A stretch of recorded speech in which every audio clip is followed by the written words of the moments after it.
Noakhali TV, বৃহত্তর নোয়াখালীর প্রতিচ্ছবি। আবুধাবি প্রবাসী কল্যাণ সমিতির প্রথম প্রতিষ্ঠাবার্ষিকী উদযাপন করা হয়েছে।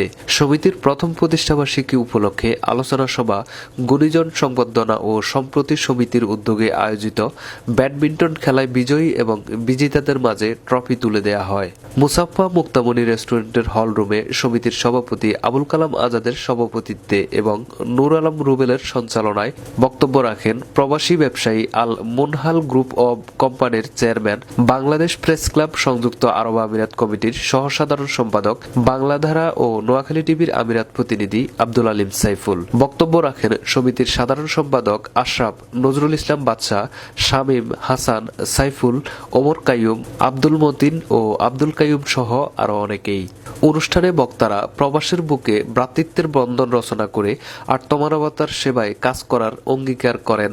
প্রবাসীরা প্রবাস জীবনে কোনো সমস্যার সম্মুখীন হলে তাদের কল্যাণে কাজ করার ঘোষণা দেয়া হয় সভা থেকে।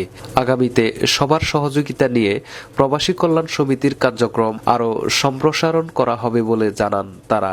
প্রধান অতিথি তার বক্তব্যে সকল সদস্যদের সমাজ ও রাষ্ট্র বিনির্মাণে অগ্রণী ভূমিকা রাখার আহ্বান জানান।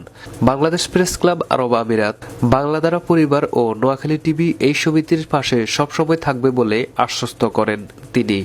সভাপতির সমাপনী বক্তব্যে আবুধাবি প্রবাসী কল্যাণ সমিতির সকল সদস্যদের জন্য 1 লক্ষ টাকার বীমা ঘোষণা করেন এবং আগামীতে আরব আমিরাতের একমাত্র নিবন্ধিত সংগঠন বাংলাদেশ সমিতির সহযোগী সংগঠন হিসেবে কাজ করার অঙ্গীকার ব্যক্ত করেন। Hamid Roni, desk report, Noakhali TV.